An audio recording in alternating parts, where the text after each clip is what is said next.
여러분은 이 서재를 보면 어떤 감정이 드시나요? 만약 여러분이 이 공간의 주인이라면 어떤 기분일까요? 사람마다 차이가 있겠지만 대부분은 조용히 책을 읽고 싶다거나 글을 써보고 싶다, 혹은 사색에 빠져보고 싶다 등 자신에게 집중하는 시간을 갖고 싶어 할 것입니다. 이것은 바로 공간이 여러분의 감정과 행동을 유도하고 여러분의 심리에도 영향을 줄 수 있기 때문이죠. 따라서 이번 영상에서는 어떤 공간에서 사람들이 행복감과 창의성을 느끼며 편안함을 경험하는지 살펴보겠습니다. 공간이 사람을 움직인다의 저자인 콜린 앨러드는 건축 공간의 설계가 우리의 행동에 미치는 영향을 많은 사람들이 직관적으로 이해하고 있다고 주장합니다. 예를 들어 교회를 찾아가 마음의 안정을 찾는 것과 놀이공원에서 활동적인 여가 시간을 보내는 것은 특정 공간이 감정과 행동에 어떻게 작용하는지를 잘 보여줍니다. 또한 쇼핑몰의 설계는 소비자의 구매 행동을 유도하기 위해 의도적으로 구성됩니다. 상품 진열 방식이나 동선 설계는 소비자가 의도치 않게 구매하도록 유도하는 중요한 요소입니다. 이러한 공간의 의도적 설계는 소비자의 구매 심리를 자극하고 결과적으로 판매를 증대시키는 데 기여합니다. 결론적으로 공간은 단순한 물리적 환경을 넘어 우리의 감정과 행동에 깊은 영향을 미치며 이러한 이해는 건축과 디자인 분야에서 매우 중요합니다. 이 공식을 활용하여 집을 설계하면 우리의 긍정적인 감정을 자연스럽게 유도하고 무한한 가능성이 열린 공간을 만들 수 있습니다. 미국의 대표적인 시인 에밀리 디킨스는 "나는 가능성이라는 집에 산다네라고 말했습니다. 잘 설계된 공간은 우리의 스트레스를 줄이고 행복감을 증진시킨다고 합니다. 오늘 영상에서는 여러분이 집을 설계할 때 도움이 될 수 있는 집을 위한 설계 공식에 대한 정보를 가져왔으니 끝까지 시청해주세요. 1. 천장. 여기 천장의 높낮이에 대한 흥미로운 연구 결과가 있습니다. 스페이스X와 테슬라의 CEO로서 혁신적인 아이디어를 많이 내놓은 일론 머스크는 넓고 개방적인 사무실 공간에서 일하는 것을 선호한다고 알려져 있습니다. 그는 이러한 환경이 창의적인 사고를 촉진한다고 믿고 있습니다. 또 다른 예로 스티브 잡스를 들 수 있습니다. 애플의 공동 창립자인 잡스는 사무실 디자인에 많은 신경을 썼습니다. 그는 직원들이 서로 소통하고 아이디어를 교환할 수 있도록 개방적인 공간을 만들고자 했습니다. 잡스는 이러한 환경이 혁신을 이끌어낸다고 생각했기 때문이죠. 미국의 저명한 마케팅 학자이자 심리학자인 존 메이어스 레비 교수는 2008년에 천장 높이가 사람의 인지 활동, 특히 창의력과 집중력에 미치는 영향을 실험적으로 증명했습니다. 실험 참가자들은 각각 2.4m, 2.7m, 3m 높이의 천장을 가진 방에서 다양한 문제를 풀었는데요. 흥미롭게도 가장 높은 높이인 3m 높이의 방에서 문제를 푼 참가자들은 창의력이 필요한 문제에서 두드러진 성과를 보였습니다. 이 그룹은 낮은 천장에서 문제를 푼 그룹에 비해 2배 이상의 성과를 냈습니다. 이 결과는 공간의 개방감이 사람들에게 창의적 사고를 촉진할 수 있다는 것을 시사합니다. 넓고 높은 천장이 사람들의 사고를 확장하고 새로운 아이디어를 떠올리도록 자극한다는 것이죠. 반면 2.4m 높이의 방에서 문제를 푼 참가자들은 창의력보다는 집중력과 세밀함이 요구되는 문제에서 더 나은 성과를 보였습니다. 이는 낮은 천장이 사람들에게 더 집중적이고 구조적인 사고를 유도할 수 있다는 점을 보여줍니다. 좁은 공간은 외부 자극을 차단하고 구체적이고 논리적인 사고를 필요로 하는 작업에 적합할 수 있음을 의미합니다. 이처럼 천장의 높이 차이만으로도 사람의 인지 과정에 큰 영향을 미치며 창의성과 집중력이라는 두 가지 방향성을 조절할 수 있다는 사실을 보여줍니다. 이는 주거와 업무 공간 설계에 있어서도 고려해야 할 중요한 요소입니다. 고도의 집중이 필요한 업무나 과제가 쌓여 있다면 집중을 극대화할 수 있는 공간이 필요합니다. 여러분의 서재나 공부방 등 여러분 집의 한 공간은 낮은 천장으로 계획해보세요.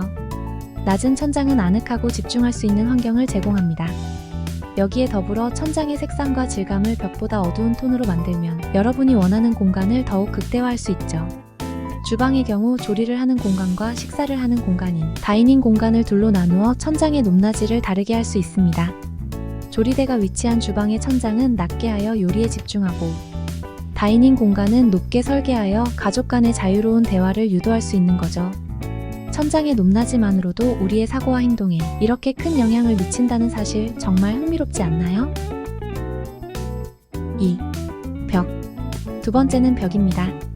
심리학자 리처드 세넷은 사회적 관계는 물리적 환경에 의해 영향을 받으며 벽과 같은 물리적 구조물은 사람들 간의 연결을 제한하거나 촉진할 수 있다고 말했습니다. 벽이 적을수록 소통이 원활하고 개방적인 공간이 만들어지는 반면 벽이 많을수록 사적 공간이 늘어나게 됩니다. 또한 벽의 두께가 두꺼울수록 소음과 시각적 차단을 통해 프라이버시를 보장합니다. 침실이나 서재에서 두꺼운 벽은 집중력을 높이고 편안함을 제공합니다.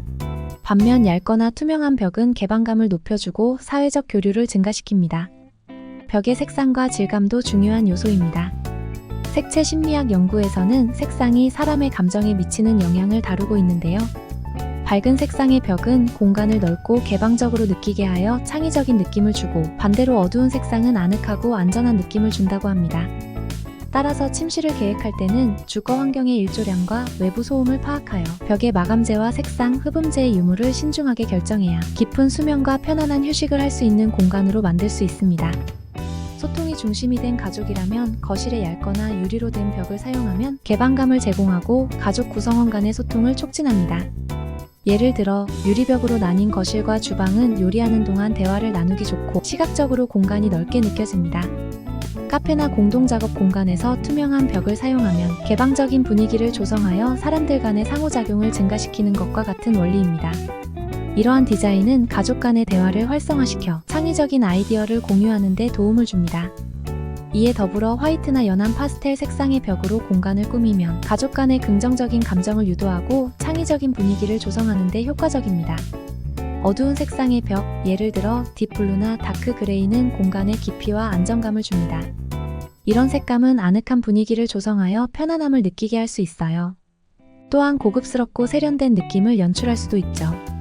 만일 고요한 서재 컨셉으로 꾸미고 싶다면 이런 어두운 색감의 마감재를 사용하여 꾸미면 좋습니다. 반면 너무 과도한 어두운 색상 사용은 우울감이나 슬픔을 유발할 수 있다고 하니 조명이나 데코레이션 소품 등과 적절히 조화를 고려하여 설계하는 것이 중요합니다. 3. 자연. 세 번째는 자연적 요소입니다. 헤르만 헤세는 아름다운 집, 특히 창밖 풍경이 멀리까지 보이는 집을 고르는 것은 나만의 특별한 기술이라고 했습니다. 자연의 빛과 식물은 우리의 기분에 긍정적인 영향을 미친다고 알려져 있죠. 녹색 식물이 풍성한 환경에서 일하는 사람들은 병으로 결근하는 빈도가 낮아진다는 연구 결과도 있습니다. 실내 식물의 장점의 연구에서는 실내 식물이 스트레스를 줄이고 집중력을 높이며 심리적 안정을 제공한다는 결과를 보여주었습니다. 하지만 대한민국의 60% 이상이 아파트에 거주하고 있어요. 많은 사람들이 집안에서 자연을 경험할 기회가 제한적입니다. 다행히도 이런 제한적인 환경은 체계적인 인테리어 설계로 개선할 수 있습니다. 나무, 석재, 유리 등 자연 소재를 사용하여 자연과 같은 느낌을 줄 수 있어요. 예를 들어 나무마루와 석재벽을 조합해 자연적인 분위기를 조성하거나 자연적 요소가 돋보이는 수전, 가구 등을 활용해 볼 수 있죠. 또한 벽과 가구의 자연에서 영감을 받은 색상인 녹색과 베이지 색상, 하늘색 등 자연을 연상시키는 마감재와 제품을 사용하여 시각적으로 자연을 느낄 수 있게 할 수 있습니다. 이런 자연적 요소를 설계하는 것이 인위적으로 보일 수 있지만 연구 결과는 흥미로운 점을 보여줍니다. 인간은 특정 환경에 깊이 몰입하면 그 환경을 진짜라고 믿는 몰입 경험을 한다고 해요. 이는 잘 설계된 공간이 우리의 감각을 자극해 현실과 가상의 경계를 모호하게 만든다는 의미입니다. 마치 VR 게임기로 실제 같은 가상 공간을 체험하는 것과 비슷하죠. 놀랍게도 이런 몰입 경험은 단순히 식물이 그려진 그림이나 사진을 걸어놓는 것만으로도 긍정적 효과를 가져올 수 있다고 합니다. 이에 더불어 조명으로 자연광과 같은 조도를 만들어 보세요. 색온도가 따뜻한 조명을 사용하여 아늑한 분위기를 연출할 수 있습니다. 밝기 조절이 가능한 디밍 기능을 사용하면 스위치나 리모컨을 통해 조명의 밝기를 높이거나 낮출 수 있게 해줍니다. 이는 공간의 분위기를 변화시켜 한층 더 자연적인 느낌을 줍니다. 공간에 여유가 된다면 작은 분수나 수조를 놓는 것도 좋아요. 거실이나 발코니에 물 요소를 추가하여 자연의 소리를 느낄 수 있게 하면 심리적 안정감을 주고 시각적으로도 매력적이겠죠? 오늘은 공간과 심리의 관계에 대해 알아보았습니다. 인테리어를 계획할 때 공간이 우리의 심리에 미치는 영향을 이해하고 이를 바탕으로 구체적인 설계를 하면 후회 없는 주거 공간을 만들 수 있습니다. 다음 편에서도 공간에 대한 흥미로운 연구에 대해 이야기할 예정이니 많은 기대 부탁드립니다. 이 영상이 유익하셨다면 좋아요와 구독 눌러주세요. 시청해주셔서 감사합니다.